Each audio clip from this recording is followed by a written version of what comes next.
사랑하는 성도 여러분, 한 주간도 말씀 안에 거하고 계시는지요? 오늘은 지난 9월 1일 주일에 주셨던 에스더서 1장 1절부터 12절을 통한 하나님의 인도하심에는 이란 제목의 말씀을 묵상해 보고자 합니다. 저희가 지난주부터 이제 에스더를 다루는데요.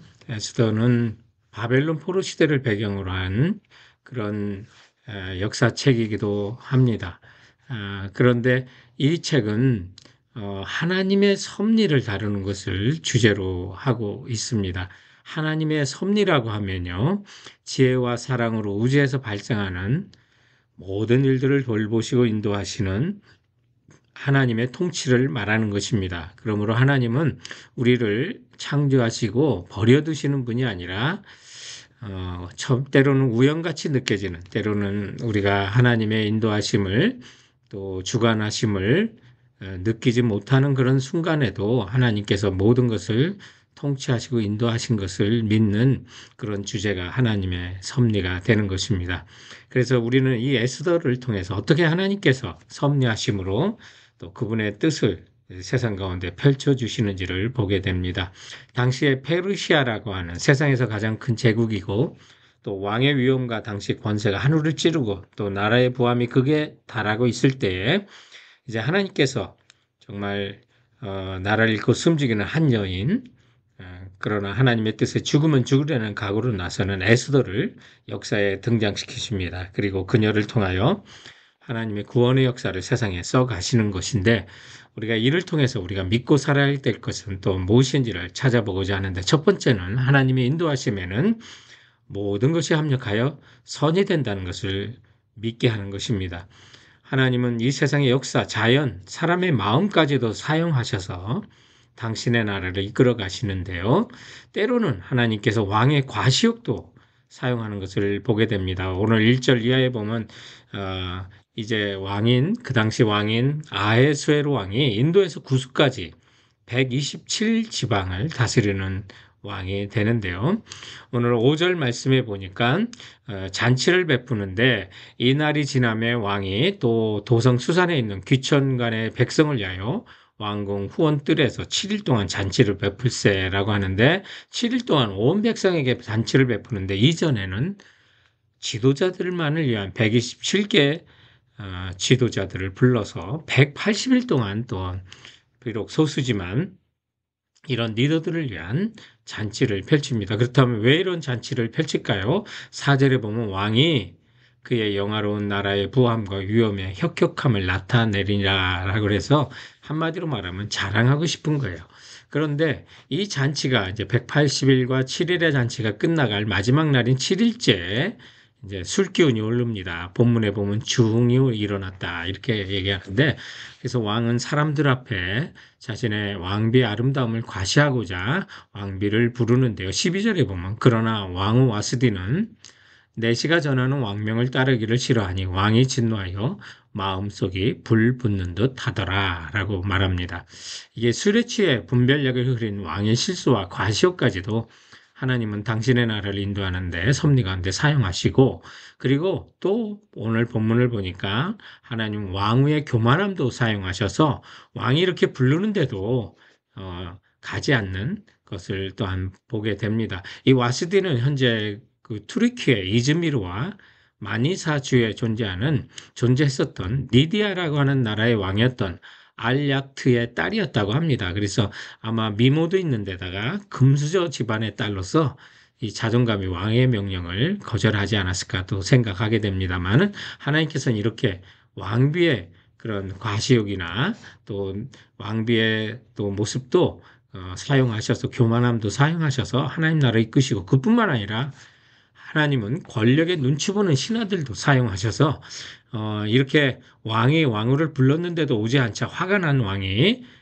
부인인 와스디 왕으로 어떻게 했으면 좋겠냐라고 물어보자 14절에 보니까 왕의 기색을 살피며 라고 해서 이 부하들이 왕이 어떤 대답을 원하는가 기색을 살폈다고 말합니다. 그래서 19절 이하에 보면 왕이 만일 좋게 여기실진데 와스디가 다시는 왕 앞에 오지 못하게 하는 조서를 내리되 바사와 메대의 법률에 기록하여 변개함이 없게 하고 그 왕후의 자리를 그보다 사람에게 주소서라고 그래서 결국 이제 와스디 왕후가 폐위되고 에스더를 왕으로 세우는 길을 여는 사건이 됩니다. 여기에서 이제 하나님 정말 모든 것들을 사용하시는데 그렇다면 우리가 한번 생각해 볼 것은 그렇다면 하나님께서는 섭리 가운데 또 인도하시고 작정하시는 가운데 어떤 이에게는 불행이나 악한 일도 하나님이 작정하셨다라고 생각할 수가 있는데 이것은 오해라는 거예요. 하나님은 선하시고 본질상 사랑이시기 때문에 악한 일을 계획하거나 남의 불행을 일부러 계획하시는 일은 없는 겁니다. 그래서 오늘 이 본문을 보면서 이 왕후 와스디가 폐위당한 거 하나님 계획하시고 작정하신 건가? 아수르의 왕이 수레칠의 왕후를 부르고 폐위를 정한 것이 하나님 작정하신가? 결코 그렇지 않다는 거예요. 하나님께서 일시적으로 놔두시지만 결코 모든 죄악과 허물은 간과하지 않으시고 심판하시는 하나님이라는 사실을 에스더는 후반 부분에 이제 하만을 심판하면서 보여주는 겁니다. 그렇다면 사랑하는 성도 여러분, 고린도후서 1장 20절에 있는 말씀처럼 하나님의 약속은 얼마든지 그리스도 예수 안에서 이해가 되니 그런즉 그로 말미암아 우리가 아멘하여 하나님께 영광을 돌리게 되느니라라는 말씀 기억하시고 그렇다면 우리가 로마서 8장 28절 암송했던 것처럼 우리에게 일어나는 많은 일들, 또 때로는 다른 사람의 실수나 또 그로 인하여 우리가 당하는 어려움이나 이 모든 일에 하나님은 하나님을 사랑하는 자, 곧 그 뜻대로 부르심을 입은 자들은 모든 것이 합력하여 선을 이루신다는 것을 믿고 나가는 성도들 되시기 바랍니다. 그리고 오늘 본문을 통해서 두 번째 기억할 것은 위기나 시험 당할 때 하나님의 작정하심의 끝이 아니라는 사실을 확신하시기 바랍니다. 우리가 하나님의 인도를 확신한다면 내 삶의 위기나 공격, 역경이나 시험에 빠졌을 때 결코 잊지 말아야 할 것은 그것은 하나님의 인도하심과 작정하심이 끝이 아니라는 거예요. 그래서 하나님께서 우리에게 언약하시고 약속하신 마지막은 반드시 우리에게 언약 가운데 이루어 주실 것을 확신하시기 바랍니다. 오늘 이 본문이 이루어지는 그 순간에도 정말 이해하지 못하는 일이 많았을 겁니다. 아하수에로 왕이 잔치를 왜 6개월씩이나 벌렸고 또 마지막 7일째 왕후 와스디를 그 자리에 초청하고 또 오지 않는 것이 왕후가 오지 않는 게 뭐 그리 큰 죄가 된다고 또 폐위까지 시켰을까? 또 소명의 기회도 주지 않고 바로 폐위를 시켰을까? 많은 것들이 우리가 궁금할 수가 있고 또 정말 의문을 가질 수가 있는데 하나님께서 하시는 일은요, 이 모든 일들 가운데 하나님께서는 그 백성과의 언약이라고 하는 중요한 개념이 있다는 사실 기억하시기 바랍니다. 그래서 하나님께서는 이런 모든 일들을 통해서 유대인들을 통해서 이제 포로 생활 가운데 70년이 지나면 느헤미야와 또 다니엘서 9장 24절에 있는 것처럼 70 이내가 차면 다시 돌아오겠다고 하는데 민족이 몰살되는 것을 이제 하나님께서 보호하시고자 이런 모든 일을 하셨다는 것을 우리가 하나님의 섭리 가운데 이해하게 되는 겁니다.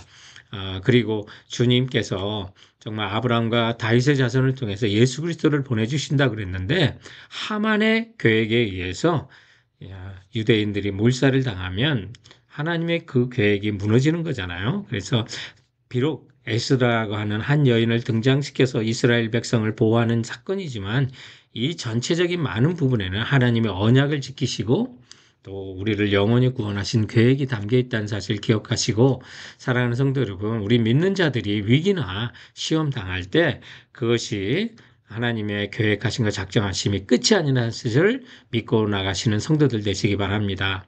그렇다면 하나님의 인도하심을 믿는다면 마지막 세 번째로 하나님께서 인도하시는 방법을 주목하고 따라야 하는 것입니다. 하나님께서 그 백성을 인도하시는 것을 또 섭리를 우리가 믿는다면 하나님이 나를 어떻게 인도하실까? 우리를 어떻게 인도하실까? 주목해 바라보고 또 그 방법에 따라야 되는 거 아니겠습니까?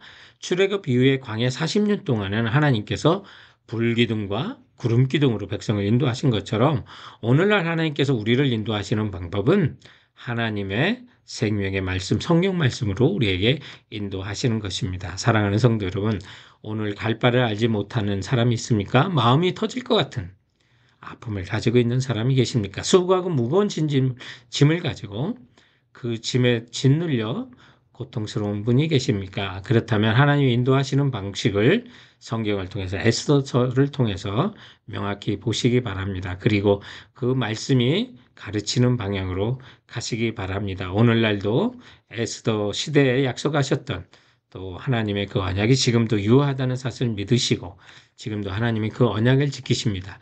마침내 우리를 영원히 구원하시는 그날까지 하나님의 일하심은 쉬지 않을 것이니 오늘도 에스더의 말씀이 성도들의 불기둥과 구름기둥이 되어 그 말씀을 보면서 그 말씀이 가르친 대로 철저하게 순종하고 따라가는 성도들 되시길 주님의 이름으로 축원드립니다. 사랑하는 성도 여러분, 그럼 이번 한 주간도 주께서 주신 말씀으로 승리하세요.